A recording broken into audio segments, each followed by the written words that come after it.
Greetings, honorable battle brother. Brother, today we discuss the great Primarch, Lord Angie, and the planet Munchies. We talk about Spartacus, the failure of Spartacus, and the giant desert planet, and the blood-maddened psychopaths that have devolved from said desert planet. Yes. Obviously, we're talking about the world eaters. We're talking about world eaters in Angron. Yes. Yeah, they're very angry. None of them are fun to be around, and they all smell like they haven't bathed in many, many centuries. Or ever. Realistically. Yeah. Less so than Death Guard, but more so than your standard Space Marine. It's less like putrid stink and more like, oh my god, like this man has worked like in the fields for his entire life and has never washed his hands. Yes. We'll talk about why. Okay, Angron. He's very angry. He's called the Red Angel, which is very funny, because he is not that. And there are many other individuals in this in the 40k universe that have also taken that mantle just to piss Angron off. It's very funny. Yes, somehow more than normal. Mm-hmm. So, Angron landed, 12th son of the Emperor, landed on a planet called Nuceria. Yes. Nuceria was a desert planet. Not a fun place to be for anybody who isn't It was like if you've ever seen how Greece or ancient Rome is depicted in the movie Gladiator, that was Nuceria.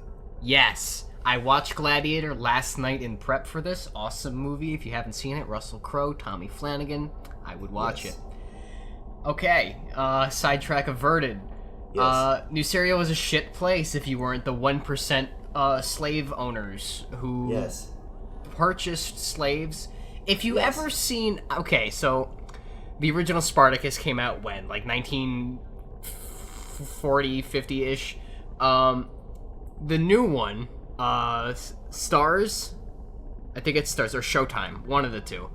If you watch that, you have a very good depiction of what's going on in Nuceria, where people are literally being bought and sold to fight and die in the gladiator arenas and the coliseums of the slave masters. Not a great place. I just want to point out, before he was found by the slavers, the second he was born, a bunch of Eldar showed up and tried to kill him right when he was fresh out of the test tube. That's true. However, Angron was a baby Primarch, and a baby Primarch has much stronger bones than an Eldar, just like a regular baby human. It is scientifically proven that Eldar have hollow bones, easy to crush. Yes. Optimal for crushing, even. Optimal, you might say. Yeah, designed to be crushed, you might say. It's almost like GW doesn't like Eldar. Interesting. Designed to fail. Yes. Alright. So, he lands on Nuceria. Some interesting blokes try to apprehend him. Yes. He murders them all, and then is very shortly after that overpowered and kidnapped. Yes. But not before they give him a little gift. I mean, technically after they kidnapped him, they give him a gift. Yeah. Yes. They took out this nice little looking drill, and they lobotomized Angron. Yes. And they replaced gray matter in his brain with this device called the Butcher's Nails. Metal, right? Yes. I want to point something out beforehand. Before he got the Butcher's Nails, he was thrown into a pit, which was basically a ziggurat with 100 other people, that filled slowly with acid. He ended up having to he played a sudden death match of Fortnite and got the #1 victory royale. Yeah.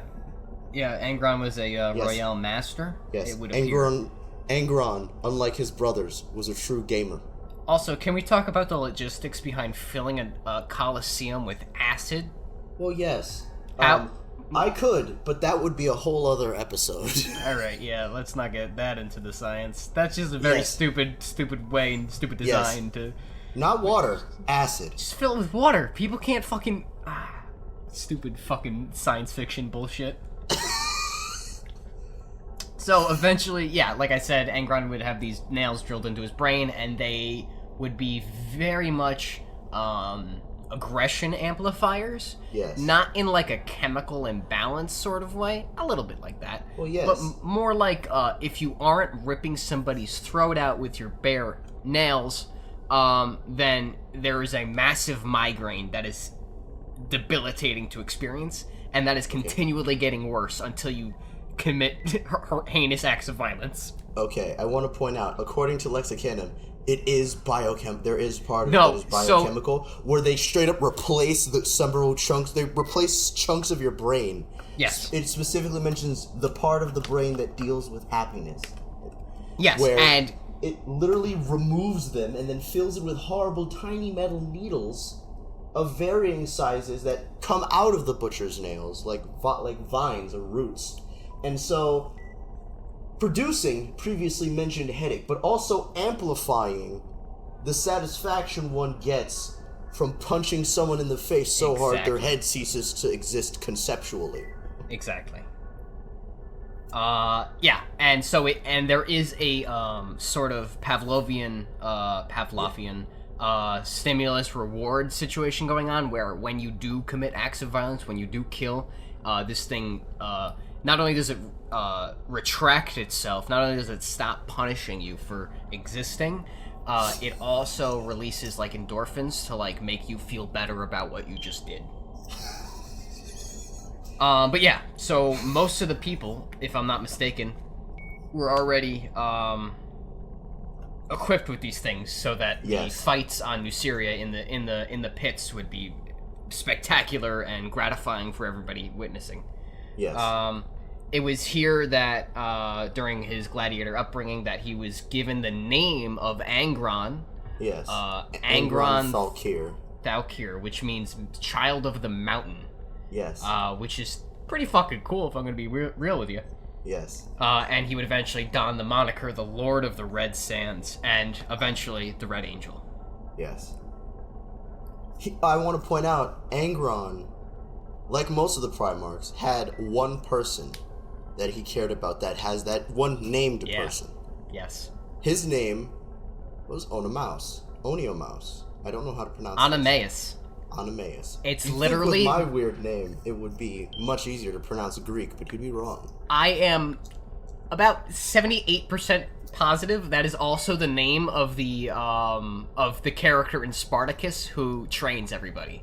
Ah. I am 80% certain that that's the name of that character. GW, Masters of Originality. Yeah. We never give him credit for being original. So at some point, like most Primarch family members do, he died, but Angron killed him because they pushed a button in his butcher's nails that made him kill Onomaeus after they were made to fight to... So they killed a pair of Ogrins, and then some presumably large Greek Roman overlord was like, "Now kill each other for our amusement." And then Angron threw a sword down and did the "No, I am Angron, we're not gonna..." the "I am Spartacus" thing, and they both threw their swords down. And then they pushed a button, and the butcher's nails made a very, very horrifying crunching noise. And Angron picked his sword up and cut the dude into little tiny pieces. Isn't that just traumatic? Yes. He apparently, when he regained his senses, exact words, these are the exact words, he unleashed a bestial howl for days. I wanted to imagine this guy who was like about 8 feet tall, 700 pounds of muscle. Probably bigger than 8 feet tall, if I'm gonna be real with you. More like 12. Just an absolute behemoth of a man. Literally screaming for several days without stopping for breath. Isn't that horrifying? I know. Also, I would also like to point out that the fact that the butcher's nails were relics from the dark age of technology, like the prior like high fantasy, high science fiction, like everything's good Star Trek type era of 40K. That's the thing they had. please explain to me why any society that was doing well, not regressing technologically, why they would develop something called the butcher's nails, or even if something that stimulated aggression like that. Why would that be needed? Okay, 2 reasons. I have 2 theories. One of them is sillier than the other. You'll hear it in a second. Okay. So reason one is that the technology could have been started as like a means of keeping people docile. Like, okay. say you have incredibly violent prisoners or something Yeah. along those lines. If you take these things, you put them in their head, and you can shut off the parts of their brains that cause them to act aggressively and give them greater yields of endorphins and dopamine when they do nice, positive things. It'd be feasible that you could reverse engineer some if you have the technology previously existing, even in like the grimdark 40K land. It's reasonable to assume that during the dark age of technology, some guy looked at that and went, if I switch this wire and make it dig into a different part of the brain, I can make people fucking kill each other. Yeah, it makes sense. Theory 2 is that they had their own space UFC Ultimate Wrestling thing. Also makes sense. And it was not enough. Yeah. After they shot sharks out of cannons at the wrestlers, they decided it wasn't enough. Yep. The beef had to be real. So it had to be real enough. They took their various wrestling archetypes, like your Rocks and your John Cenas, and they jammed those were the these two things wrestlers that came to my mind as well. Funny enough. Yeah. I was also going to say Roman Reigns, but I feel like The Rock and John Cena are much funnier, and they look Angron-ish, so the joke works. Yeah, and they Angron tie them down. Yeah. They literally hammer in these giant spikes, and then they figure out that if we take these spikes and we make them more complicated, we can make them angrier, and then we can fight. So they made these things specifically so that way they could have more violent Ultimate Wrestling. All right. Yep. Both of these theories kind of make sense. And yeah, moving on. So like every other Primarch who was raised, every other Chaos Primarch, funny enough, that was raised on a shit planet, the time would come for a rebellion. So Angron was at this point a well-anointed gladiator champion, and his fame was widespread across the planet of Assyria. Yes. And then he literally did the escape plan during a big gladiatorial event from Spartacus. Yes. That's literally what happened. And he led a very massive gladiator-based rebellion, slave-based rebellion. Yes. And then they got the shit absolutely kicked out of them. Right. The army that he made was referred to as the Eaters of Cities. Yes. They were cool, they were all... They were humans. They were humans who survived the process of going through the butcher's nails. Exactly. So they were very, very strong and durable and frightening humans. And but then they all were still died. very much humans. Yeah. They all died. There was only about 1,000 of them left, and they were backed into a mountain range, and this would be his last stand. They were surrounded, and there was not a fucking chance they were going to win this battle. Yeah. And then, who would arrive but the Big E himself? The Emperor would teleport Angron above his flagship, basically 15 minutes before this battle would kick off. Uh-huh. That didn't make Angron that happy. I just want to point something out. In a lot of pictures of pre-Emperor Angron, he is depicted with a dog. Yeah. Whose head reaches his knees. Yeah. That's a How big dog. big is this dog? It's a big dog. It's the same question we had with Jagatai Khan and his invincible Primarch horse. The horse! How is Genghis, the whole thing, he learned how to be fast because he had to ride a horse. What horse is big enough and fast enough to support any kind of military campaign carrying a 12-foot tall dude with a sword the size of a Volkswagen? Yep. Yep, so that's a big dog. That's a scarily large dog. Yes, it's like the size of a regular lion. Yeah, or a small car. Yeah. Yeah, that's a big dog. Yes. So, the Emperor would announce himself in a kind of rude manner. He would just be like, I'm your dad. You're coming with me now. You have an army. You're gonna lead the army for me. And all the while, Angron was like, what? No, you can't. I have an army. I have an army down there. Like my friends. And he lists off a bunch of it, like, Damocles, Bophides, Testiculus. no, like, I can't just leave them there. They're, like, I was fated to die with my brethren. Yes. He's like, but, like, you mean the people? Those are people. People come, people go. You'll find new ones. People are replaceable. Yeah. I mean, I've lost so many people. I've been around for 10,000 years, and you don't hear me complaining. But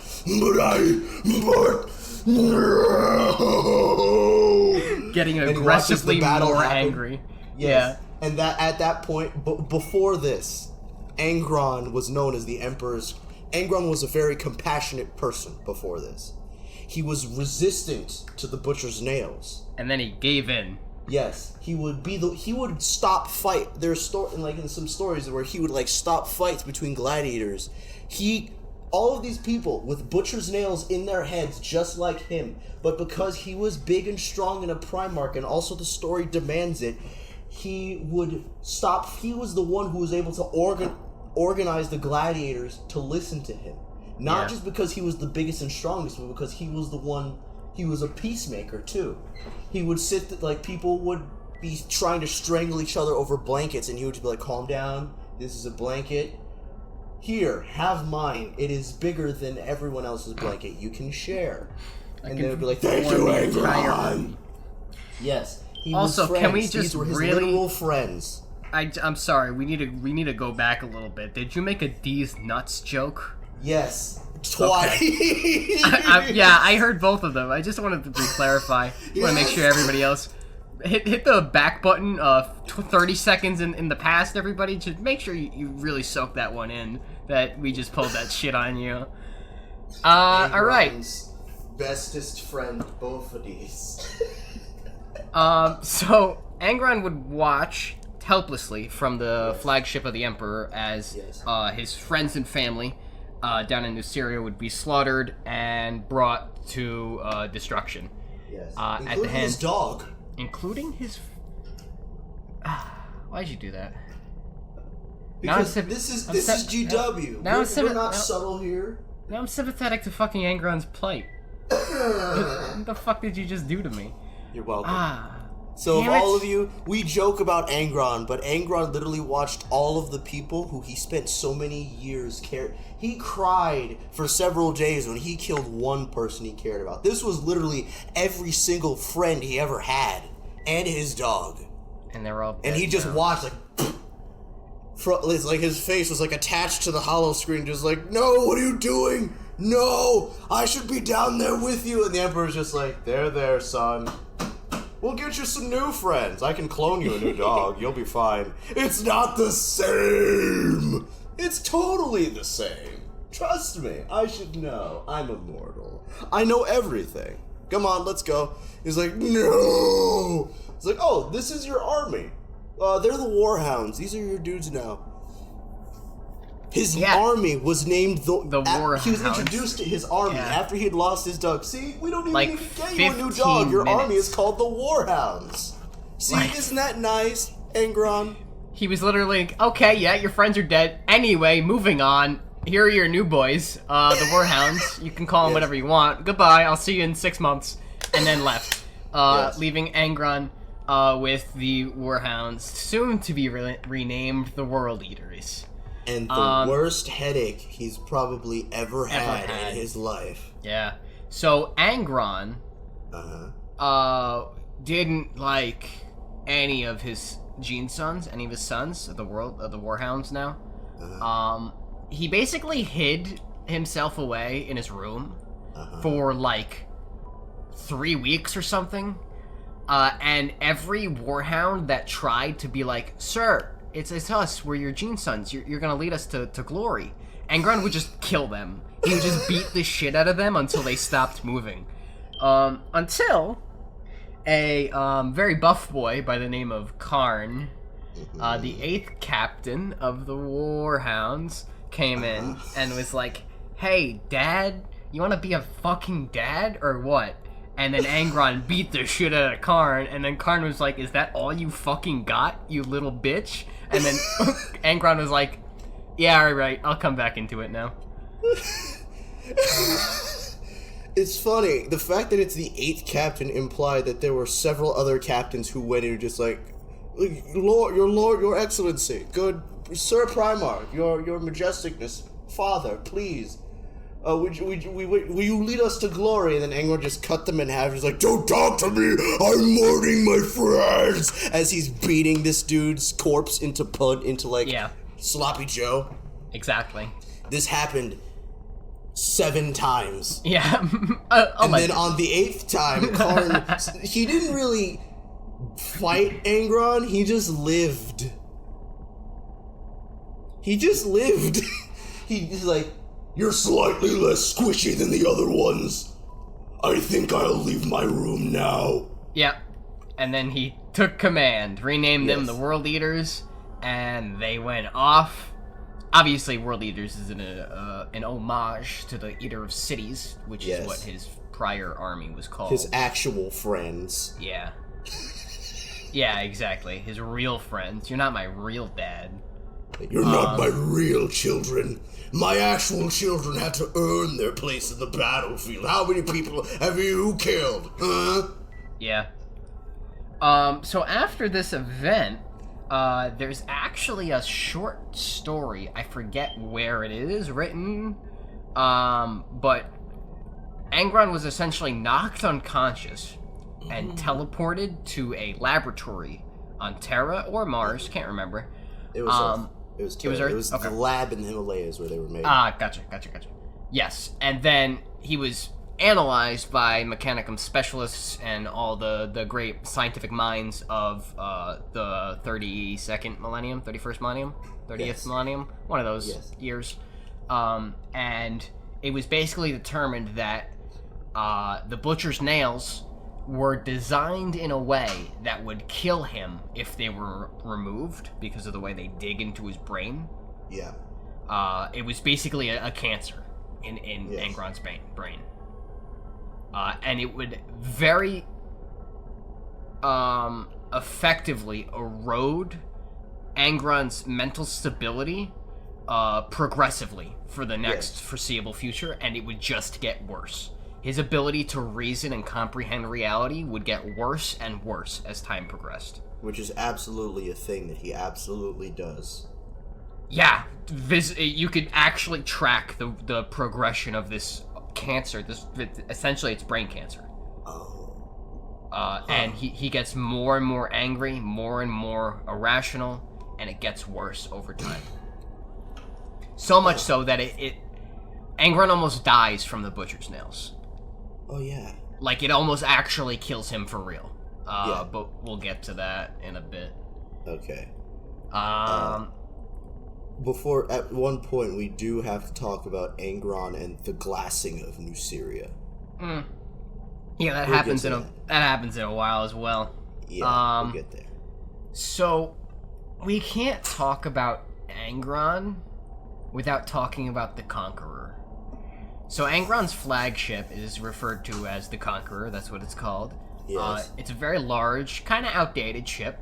Yeah. But the commander of the Conqueror is literally the coolest motherfucker who is ever born ever. The scariest world eater on the ship. Lotara Saren. Yes. There are pictures. I don't know if this is fan art or not, but it's a picture of Angron standing with Karn and Lotara. Yes. It's like, these are my friends. Lotara Saren, people I knew, is the scariest fucking woman ever. The scariest individual, the scariest singular human ever. Yes. So Lotara Saren was a human commander. She was a normal-ass human. She lived a standard lifespan. She wasn't fucking roided up or anything. But she just wouldn't take anybody's horse shit.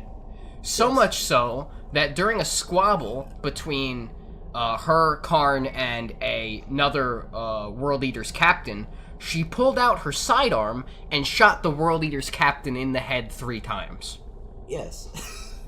And then was like, cool, anybody else have questions? And that guy immediately was confined to quarters for daring to mouth off. Exactly. And nobody said anything about it because she's just that scary. Lotara Saren is the most brutal ship-to-ship commander ever talked about in this setting also, because the Conqueror had these things called the Ursus Claws, They were basically giant harpoons that they launched from the Conqueror into other ships so that they could pull them into boarding range. It's fucking cool. So yeah, Latara Saren was the commander of the Conqueror for the entire Horus Heresy. She is one of the few people ever to receive the giant handprint of Angron. Yes, so Latara Saren was so cool at being a badass. She was so good at being a badass that Angron marked her as a chosen individual by putting a bloody handprint on her chest, which she wears every day. And that signifies her status among the Legion. Like, so much so that tiny human is more important than all of you fuckers put together. That's literally what it means. Yes. Angron was just the worst dad. But he had favorites. One of those favorites being Karn. Eventually. So Karn was a Centurion. He was a captain of the 8th Assault Company. He was very good friends with Latara Saren.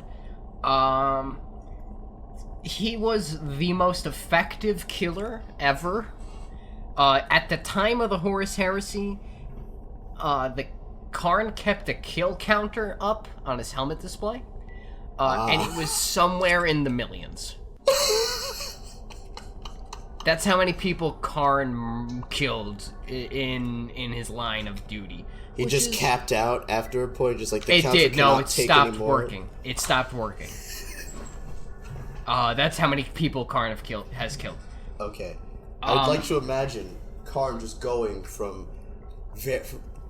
meeting with various chaos tech priests, just like, I need a bigger kill counters. Like, the kill counters, there can only be, the kill counter can only go up to 9,999 million.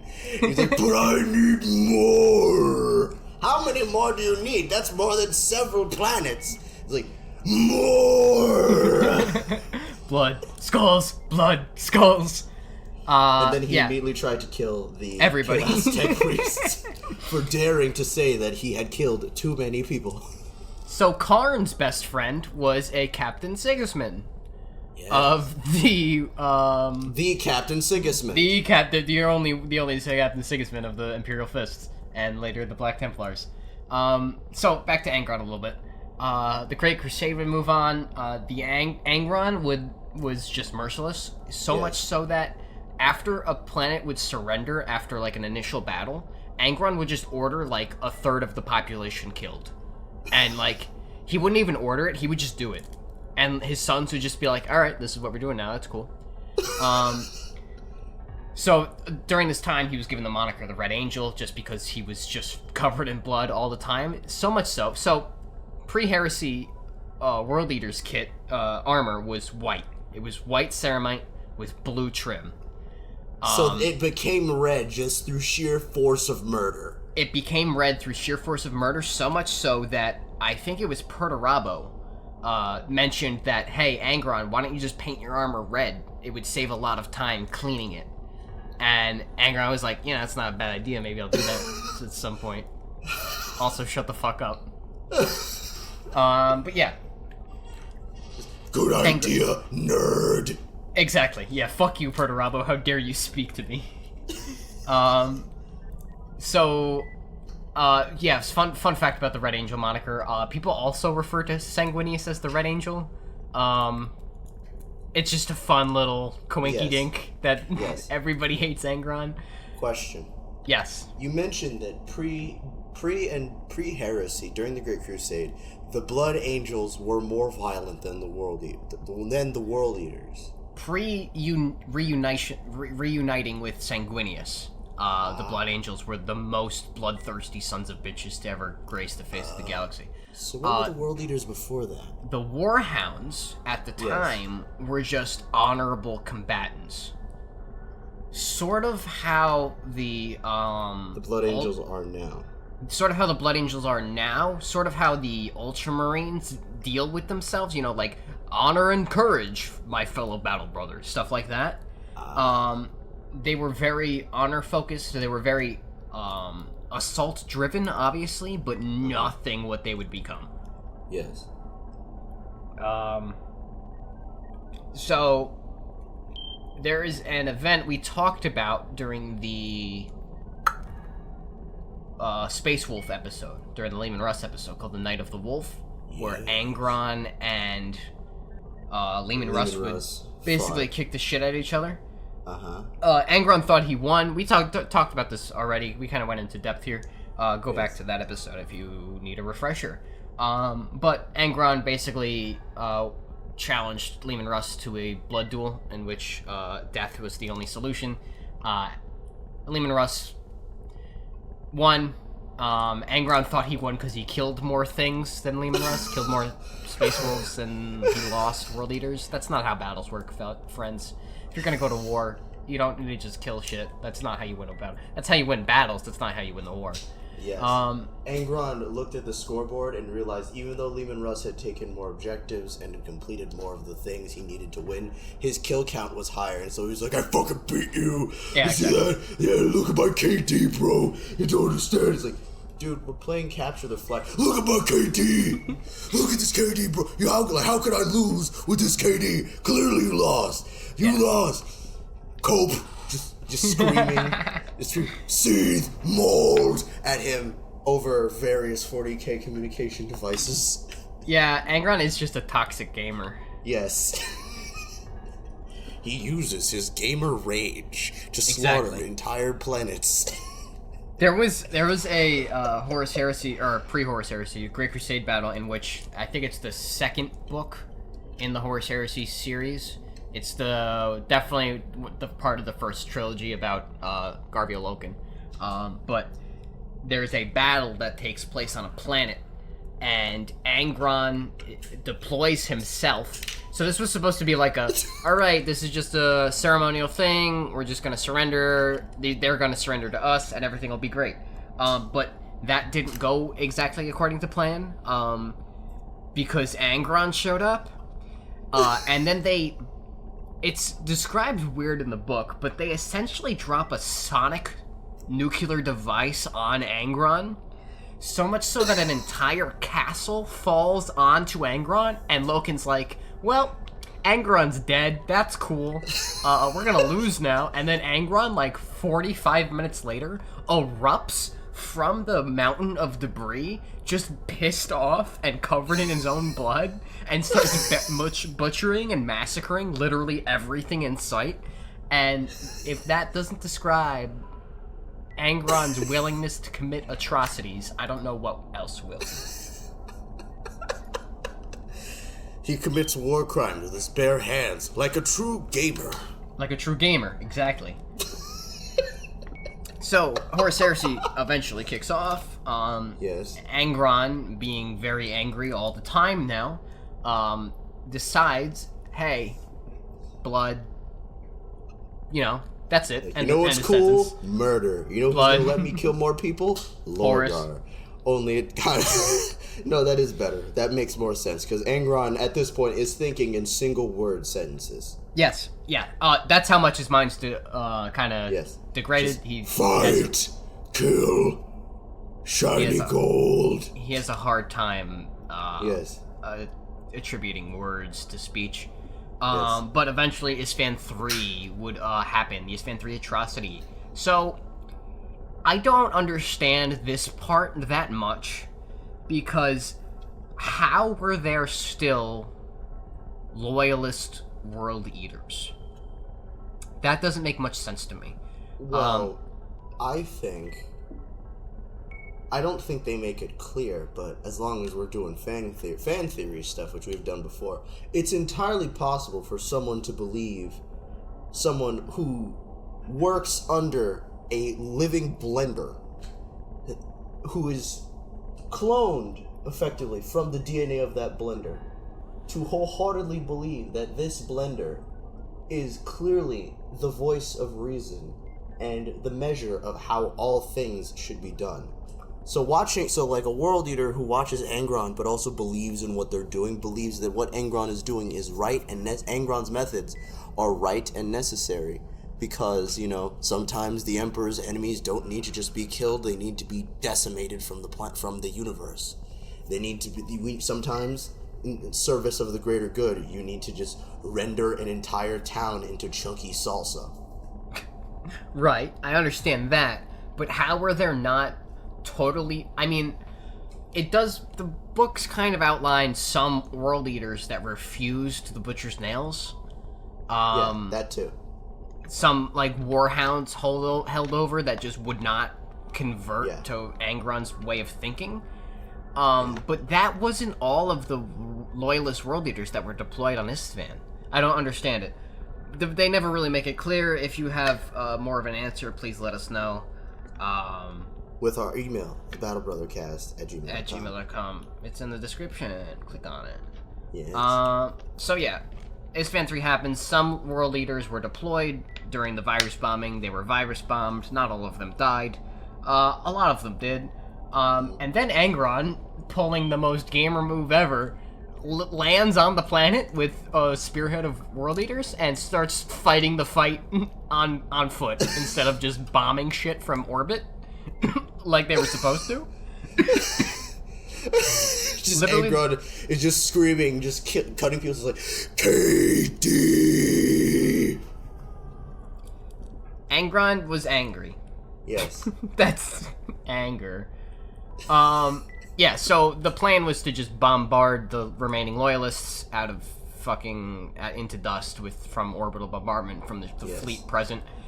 He didn't, and he made the fight last 4 months instead of the 65 minutes it was supposed to. Yeah, Angron ruins everything. But after this, Angron would team up with Lorgar for some reason, all the while furtherly degrading into madness. Yes. Him and Lorgar would commence this thing called the Shadow Crusade on the entirety of the realm of Ultramar, the 500 worlds of Ultramar. The World Eaters heavily contributing to the bloodshed needed to create the Ruin Storm and separate Ultramar from the rest of the galaxy to cut off the Ultramarines from the Siege of Terror. Yes. Yeah, so Angron was losing his shit pretty rapidly. This is my favorite Horus Heresy book, by the way. It's called Betrayer, by John Abnett, I believe. And it is the best one ever because it talks about the Shadow Crusade from the point of view of Argel Tal and Karn, who became best friends, by the way. Argel Tal and Karn were literally, cool buds. We'll get into the bad... Obviously, this shit's spoilers for the Horus Heresy. Don't fucking listen to this shit if you don't expect spoilers.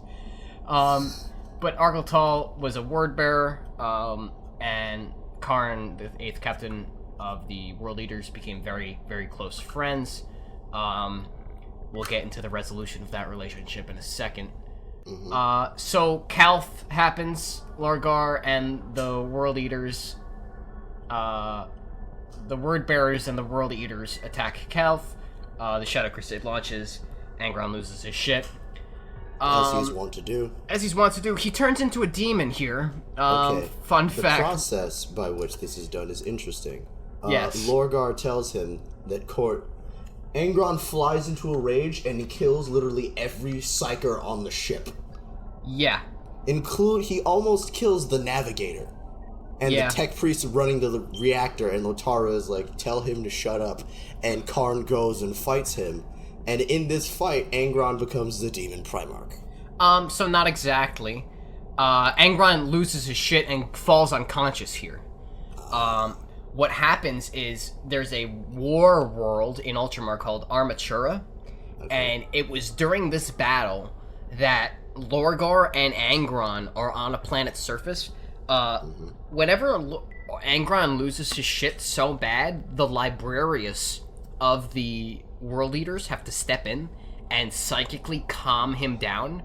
Unfortunately, the act of psychically calming down fucking Angron mostly kills the Librarius involved because Korn is this fun and quirky little being that hates psychers. Yes. So it requires like triple the effort that it should, and the stress just blows the fucking librarius's brains up. I'm gonna say the line real quick. Okay. We need a new librarian. This one is dead. Yes, I was waiting for that one. It's the best voice line ever created. We need a new driver. This one is dead.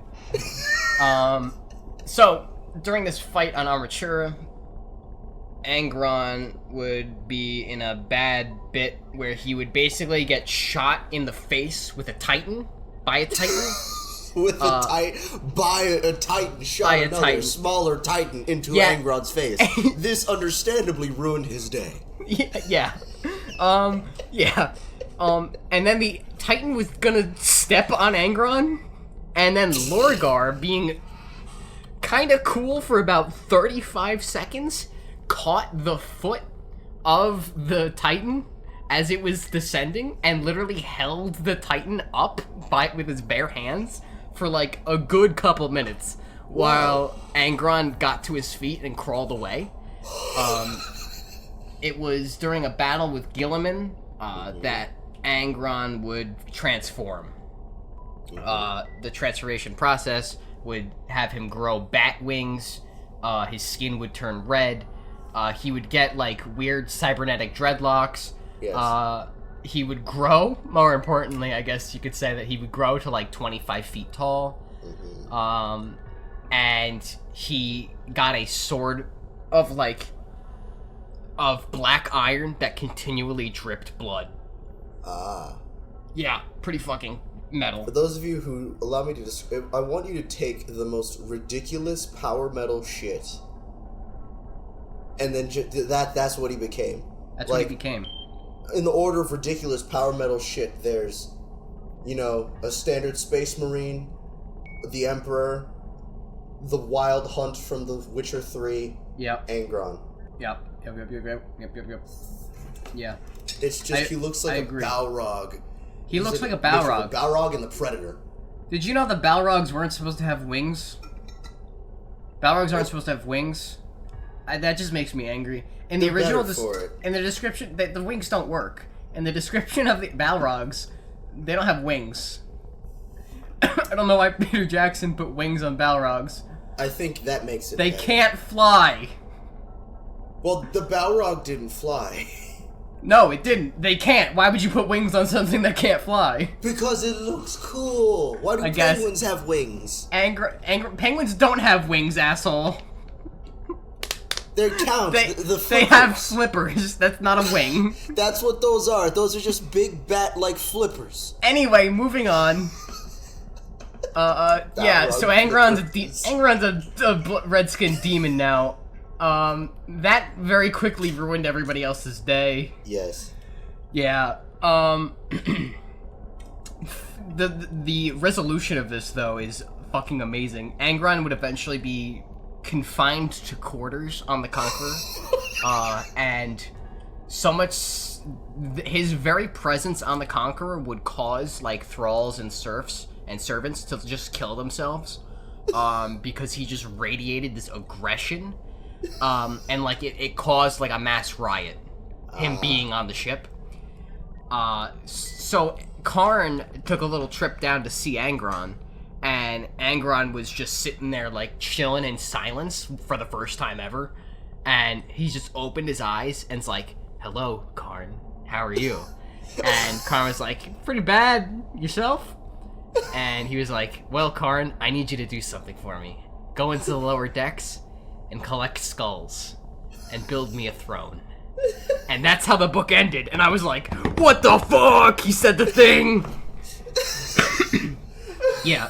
That was just me nerding out for a bit. No. That's probably the first time Karn has ever heard him speak like a normal. Like, throughout the rest of all of the jokes we've made of him be like, he's just like, "Hello, Karn."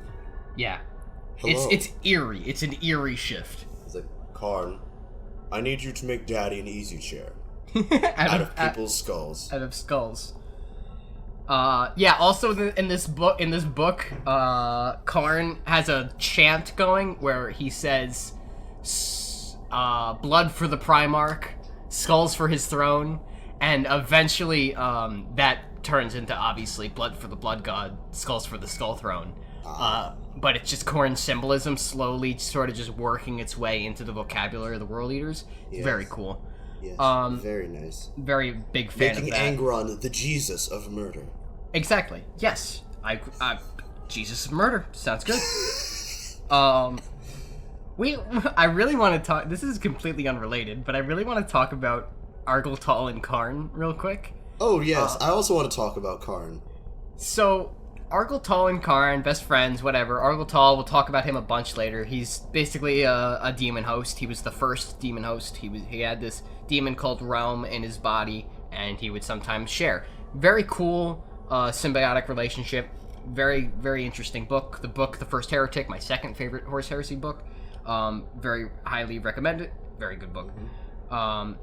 Argyltal was murdered by Erebus. And the reasoning why is Erebus knew Karn was going to be important.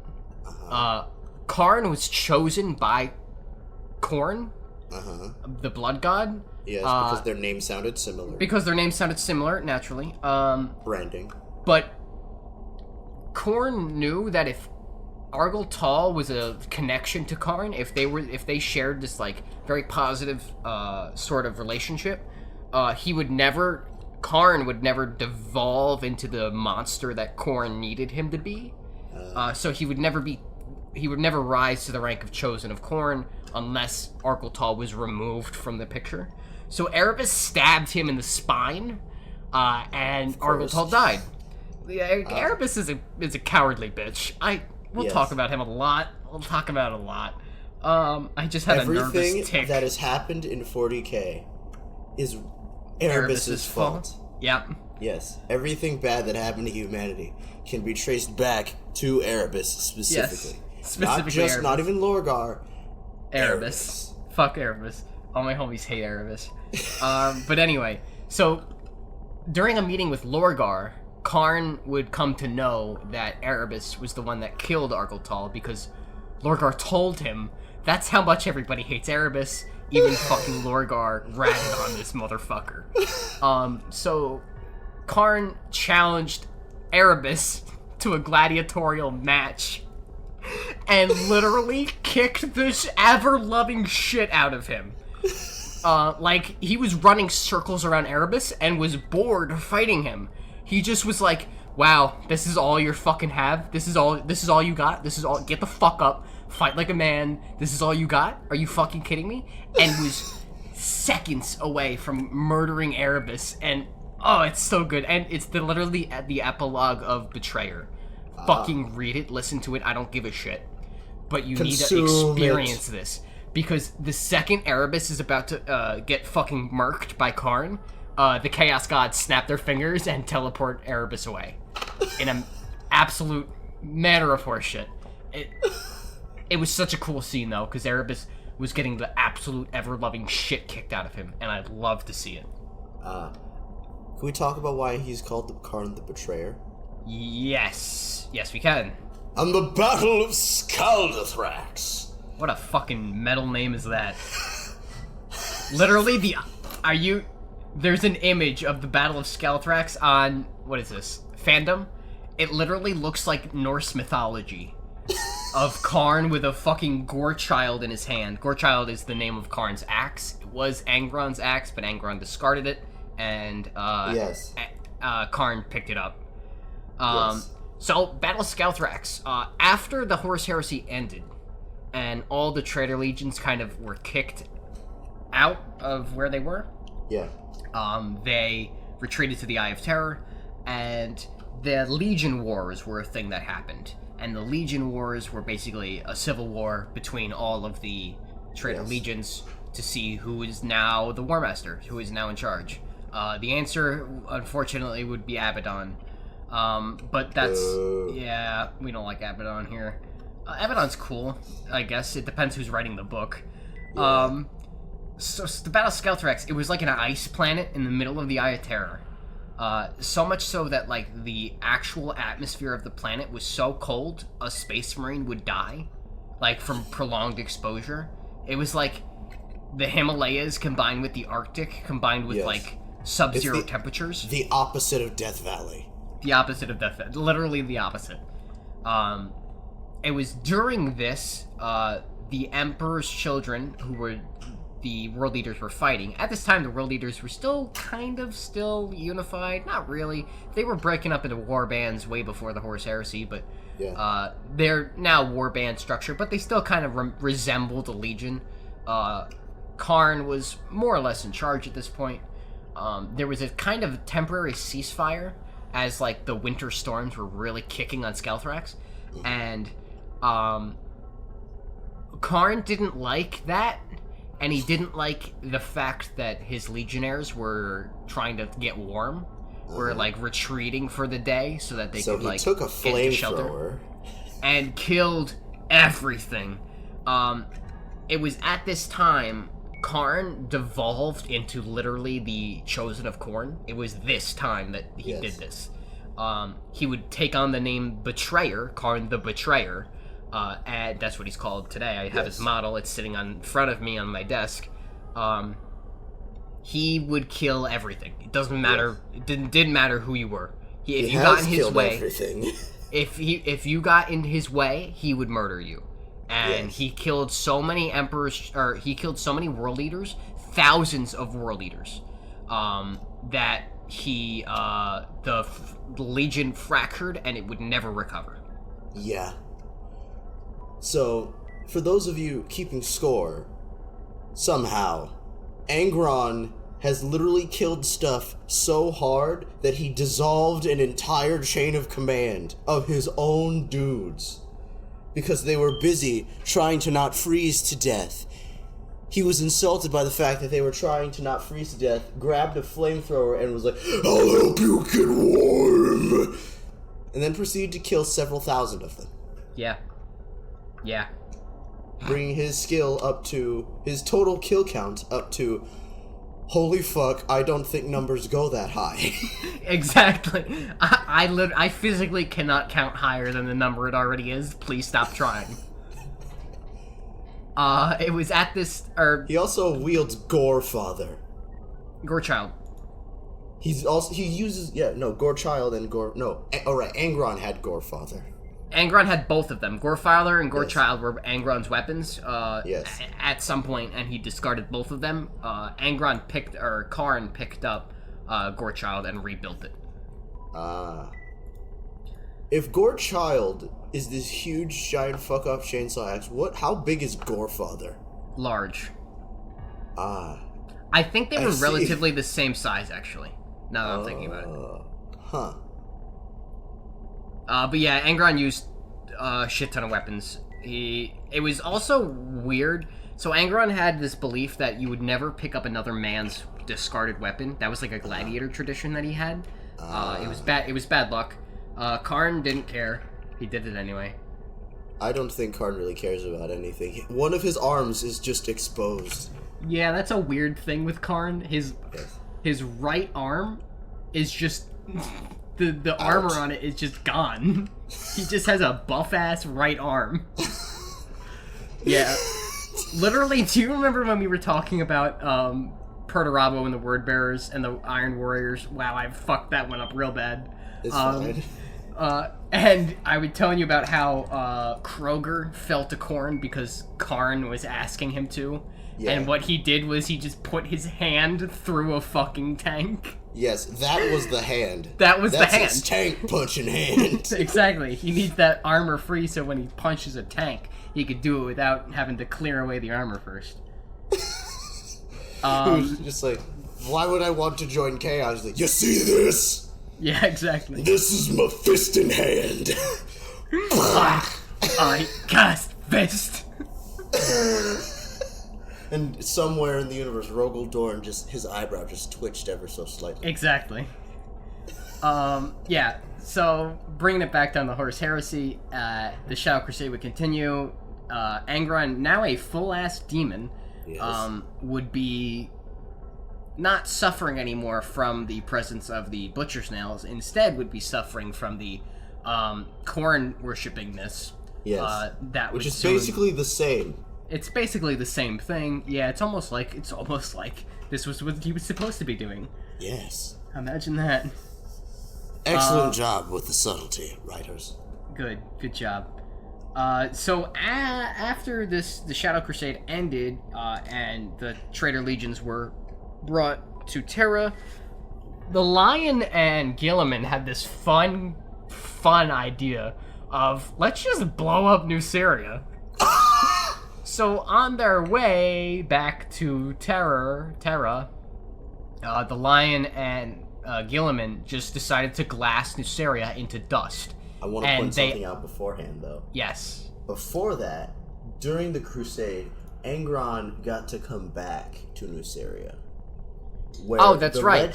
Yeah, I thought we forgot to talk about that. So during that's the only time where that was one of the few times in all of recorded Imperial history where the Iron Warriors and the Imperial Fists ever cooperated on anything.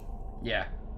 So during this period, Angron found out that the story that was told about their death, about the death of the Eaters of Cities, was that their leader turned tail like a coward and ran, and then they were all slaughtered. Angron was not happy about this fact. Right. He then proceeded to murder everything that breathed on the planet.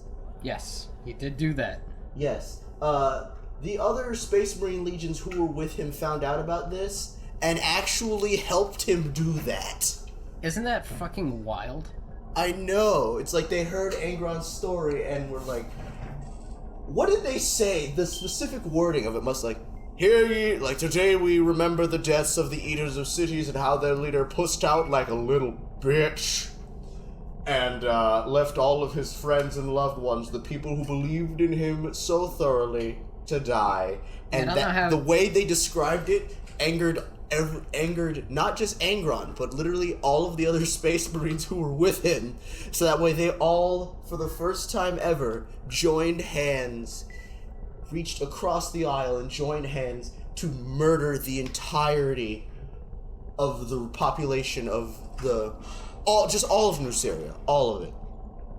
We just need an act of bipartisanship just like that here in America.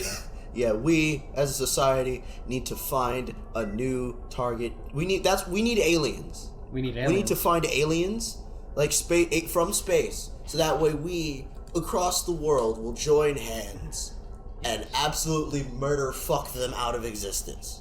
Yes. That is my idea for world peace. This isn't a political podcast, though. We talk about made-up space shit. Yes. So the World Eaters are now full-fledged corn-worshipping idiots, crazed with blood and death and skulls and fire. They would be unleashed. Not too much fire, though, because as I'm sure you know, Corn doesn't like the thing that you where you take a flamethrower and you camp in front of a bunker and you wait for them to run out. No, that's unhonorable. That is cringe. Yeah. Well, we did talk about this a little bit in the Emperor's episode. Corn is not just the god of death and blood. Corn is the god of battle honor and courage. Yes. So, as much as the World Eaters are crazed, blood-maddened berserkers, they all are also sort of driven by this insatiable desire to die in honorable combat. Yes. Just like Angron was trying to do with his friends on Nuceria. Yeah. But he never got that. Fun. This is actually really funny. So during the Siege of Terra, the World Eaters weren't deployed in force yet during the sieging of the perimeter wall, because they were like, all right, boys, we need you to go inside the castle. We need you to do what you do best inside the castle. So once the walls are down, we'll unleash you. Angron didn't like this very much. Angron wanted to literally be there and batter down the walls himself, but he couldn't because of basically an anti-demon force field that the Emperor was maintaining while sitting on the Golden Throne. Yes. So, yeah, it's really funny. So, in order to keep... orbital strikes himself into the planet? Yes, I'm getting there. In order to keep Angron from not fucking everything up, not fucking Perturabo's plans up. The Nightfall, the Night Lord's flagship, Conrad Kurz' flagship, had this really elaborate labyrinth on the ship that he used to kidnap and torture Vulcan with. We talked about that a little bit. Yes. They dropped Angron into this maze, into this labyrinth, and Angron spent the better part of like 6 hours literally just barreling through it, just breaking walls and shit, running like in straight lines all the way through it, ripping turrets out of walls, punching his way through everything, literally just destroying the Nightfall from the inside, and to buy Perturabo time to actually deploy Angron in a meaningful way. So Angron would eventually make his way to the dockyard of the hangar of the Nightfall, and he would literally just full-on swan dive off the Nightfall into the atmosphere of Terra, into the planet itself, and struck the ground of Earth so hard it created earthquakes and fissures on the other side of the planet, and then got up and just started running like Terminator, sprinting at the walls, so that he could be useful and kill shit. Which is the most creative use of a creature like Angron. They put him in a maze that shows him, like, because remember, that maze was made to torture Vulcans, so it's like footage of like people, like, you know, regular people being tortured. Yes, exactly. Just like general human suffering, and Vulcan is just like, to Vulcan, this is horrifying. The sight of like a woman holding her dead baby crying. But to Angron, he just kind of shoulder tackles his way through it, not realizing it's a hologram until it doesn't make the very loud noise that a person would make after being body slammed by what is effectively a living freight train running through 6 feet of concrete. Yeah, exactly. It was described in the book how, like, the displays of, like, innocent civilians were, like, made into mirrors to lure your attention away from the gun that was behind your head when you walked in. And Angron's like, I don't give a fuck. And then, like, just destroyed anything everywhere, anyway. Just, like, they're, like, a bunch of, like, there are puppies walking around everywhere. They make sure the Night Lords keep very sickly puppies in this area, tied to this one spot to distract you from the giant saw trap that is behind you. Yeah. But Angron just kind of runs and just and then just keeps going. Exactly. Running through the saw trap, through the puppy, barreling through the mock orphanage, body slamming his way through several nursing homes, stopping for a brief moment to pick up one to try and eat one of the people who are standing there, only to be befuddled because it is a hologram, be frustrated at this, and then continue to run in a straight line. This process continues for several days, during which all of the alarms are going off as holes are being punched in this ship. And Perturabo is just sitting there, just downing whole bottles of 40k aspirin. Yeah. As Angron is just every six seconds, consistently for 3 days, just hull breach, hull breach, hull breach. And just like, dear sweet me, dear sweet God in heaven, if you're hearing me right now, if anyone hears me, please just make him fall asleep. And then he just and he's like, open the docking bay. And then Fucking, I've had enough. He doesn't dive. He literally just runs off of the edge and floats into space. He's still running as he enters the atmosphere. He's like doing the Scooby-Doo running. Nah, he's just Terminator sprinting. His arms, the tips of his hands are just coming all the way up to his eyebrows, and he's just sprinting it out. And then but he's in space, so he's not going anywhere. He's just doing the movement as it slowly propels him toward the atmosphere. We have to talk about other stuff, though.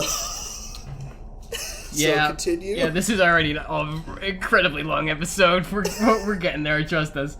Yeah, so the Siege of Terra would happen. Angron would get the shit kicked out of him by Sanguinius after being repeatedly challenged to fight him like a man. Yes. Sanguinius doesn't take the bait. The warding basically keeps Angron at bay for the majority of the battle.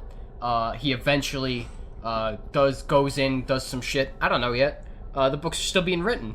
Yes. Shout out to GW. What's the one that just came out? It was about Jagadai Khan and Yes. the Night Lords, not the Night Lords, the smelly ones, the Death Death Guards. Guard. Yeah, that's the one. That one just came out. Heard it was very good. Still trying to get through Mortis. I'm almost there. I'll let you guys know when I finish it. Alright.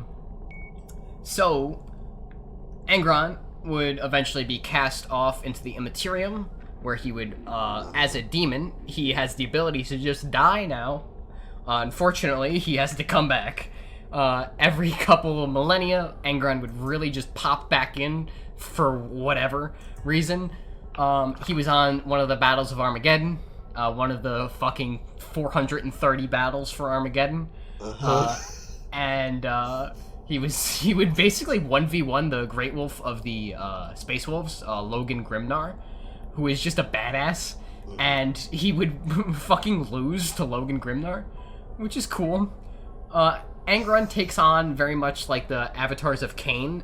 He's very much like a Worf character, like, Yes. ooh, if we have him beat up Angron, we'll definitely know they're a badass. Yeah. So that's Angron's current role in the narrative. The World Leaders are fractured into smaller and smaller bands of war bands, you might call them. Yes. And they haven't done much of worth. A lot of them side with Abaddon the Despoiler Yes. in his many, many Black Crusades. Karn is still kicking around. Yes. I would not doubt that Karn will be prevalent. Karn can't die, also, fun fact. Karn just resurrects him. Oh, so it's the same reason that Lucius can't die. Yes, he's a chosen of a Chaos God, so Karn just doesn't die. The only person I think that could kill Lucius is Karn. And Because Karn would not enjoy it. I think Karn does kill Lucius, and then it's one of those times where Slaanesh just brings back Lucius anyway. Just cuz. For reasons. Yeah, I don't know. But that's pretty much the role of the World Eaters now. They're still just crazed, blood-maddened berserkers, and they are devolving, and they will all continue to die of the butcher's nails until they're all dead. Yes. Because that's the beauty of Khorne in the 41st millennium, is just brain death. Eventually, I feel like at a certain point, a World Eater, if they live long enough, it's just a chicken with its head cut off, except that chicken has two giant chainsaws attached to its wrists. We forgot to mention that one little detail about Karn. His chainsaw is tied to his arm. Yeah, so we talked, I think, a little bit about when Sigismund learned a funny little trick from the World Eaters to chain your weapons to your wrists so that you can't lose them in battle. Sigismund got that trend from Karn.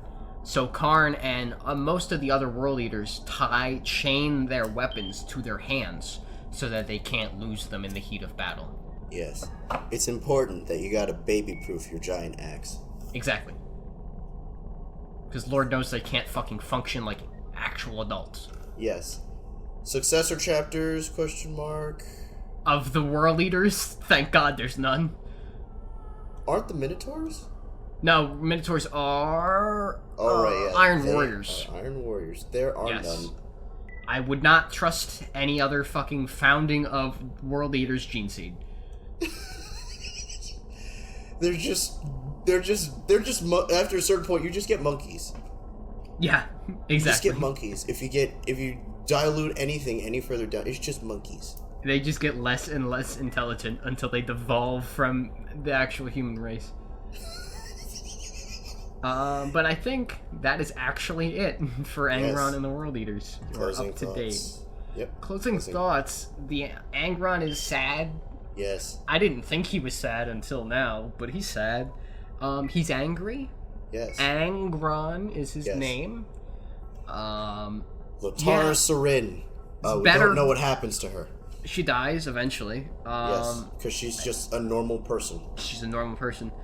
I think God was too scared to collect her soul for a while, so she just sort of chilled in limbo for a couple centuries. But I'm sure she's dead by now. She's a cooler character than Angron is, if I'm going to be completely real with you. That's true. She is the scariest world eater, and she's not like a 12-foot tall space marine. She's just a woman, a regular, normal human woman. It was very scary. Yes, who's scarier than literally all of the world eaters who literally painted their armor red so it'd be easier to clean. Yep. Yeah, so world eaters are just... they do the violence. They do the violence. Violence. They do the violence very well. Yes. A little too well, if you ask me. They are gross, gratuitous violence incarnate. Yes. They are the knights, but anger. Yes. They are, if you want to get all technical Dungeons and Dragons tabletop gamey, they are the high strength, high dex, low intelligence, low charisma barbarian fighter characters whose only purpose in the game is to murder things. It's to swing and hit. Yes. You do the hit? Okay. That is their only purpose. And that was their only purpose even back in the Great Crusade. Yeah. They just did the hit, and if they did it well, they didn't get killed by their dad. Yes. Sometimes they just got killed by their dad anyway. Yes, because they did something that reminded their dad of their dad's dead friends. Yep. It's like, what it look like, sir, this ration bar is lovely. You know who used to think ration bars were lovely? Yep. Goodbye, unnamed legionnaire. Yes. And then Angron just runs to his room and cries. Like a little baby. Yes. So tune in whenever we do another episode so we can talk about Zap Brannigan and his glorious legion of Smurfs. The Blue Boys. The Blue Boys will be coming, and yes. Yes. Can't wait for that. Can't wait to talk about Space Rome. Yes. For an hour of my life. Who knows? Maybe we could change your opinion. I don't think so. I couldn't even say that with a straight... Tune in next time we upload for two dudes making fun of the Mary Sues of 40K. Join us then. Ave Imperator. Ave Imperator.